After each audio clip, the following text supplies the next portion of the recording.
চন্দ্রকোনায় রাজা রামমোহন রায়ের 253তম জন্মদিবস পালন। আপনারা দেখছেন পিবিএন বাংলা নিউজ। আধুনিক ভারতের জনক রাজা রামমোহন রায় যেন অনেকটাই উপেক্ষিত। সারা মহকুমা জুড়ে রাজা রামমোহন রায়ের দর্শন নিয়ে সেভাবে চর্চা হয়নি, অথচ আমাদের ঘাটাল মহকুমা খুব কাছেই খানাকুলের রাধানগরে রাজা রামমোহন রায়ের জন্মভিটে। আজ চন্দ্রকোনায় বিশিষ্ট আইনজীবী সমীর ঘোষের বসত বাড়িতে রাজা রামমোহন রায়ের 253তম জন্মদিবসটি পালিত হলো। রাজা রামমোহন রায় একজন বড় মাপের সাংবাদিক ছিলেন। বাংলা ভাষায় প্রকাশিত সংবাদ কৌমুদি সাপ্তাহিক পত্রিকা তৎকালীন সময়ের সামাজিক, রাজনৈতিক, অর্থনৈতিক বিষয়ের উপর লেখা হতো। বক্তারা বলেন, রাজা রামমোহন রায় ছিলেন সমাজ সংস্কারক, ধর্মীয় সংস্কারক, শিক্ষা সংস্কারক, একজন চিন্তাবিদ, পরিপূর্ণ মানুষ।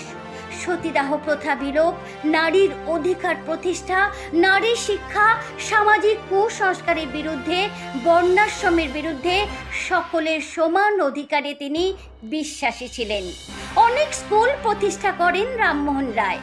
শিক্ষা ব্যবস্থায় আধুনিকরণের জন্য ইংরেজি শিক্ষা ও পাশ্চাত্য বিজ্ঞান শিক্ষার উপর জোর দিয়েছিলেন তিনি। রাজা রামমোহন রায়ের জন্মদিবস উপলক্ষে বাল্য বিবাহ প্রতিরোধে আইনি সচেতনতা শিবিরেরও ব্যবস্থা করা হয়।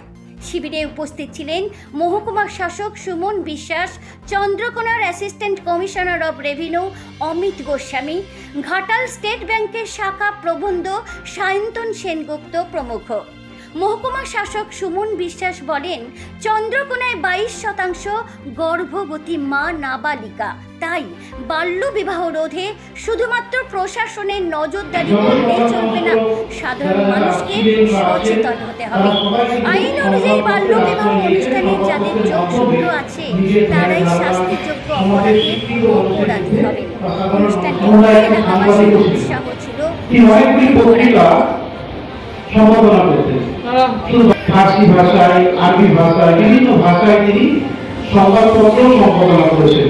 উপাধি মহাজির এরকম অনেক সংবাদপত্রের নাম আছে যেগুলো তিনি সম্পাদনা করেছেন। রাজনীতি থেকে শুরু করে সমস্ত সাধারণ মানুষ সকালবেলা উঠে কোনো বই পড়েন না, কিন্তু তিনি সংবাদপত্র যত সমাজ সংস্কারক যারা যারা ছিলেন বা আছেন তারা সবাই কিন্তু সংবাদপত্রের আশ্রয় নিয়েছেন। সংবাদপত্রের মাধ্যমে নিজের ধ্যান ধারণা সমাজের শিক্ষিত মানুষের মধ্যে বা সাধারণ মানুষের মধ্যে ছড়িয়ে দেওয়ার চেষ্টা করেছে। তো রামমোহন রায় নিজের কিন্তু খুব ভালো উচ্চমানের একজন সাংবাদিক ছিলেন।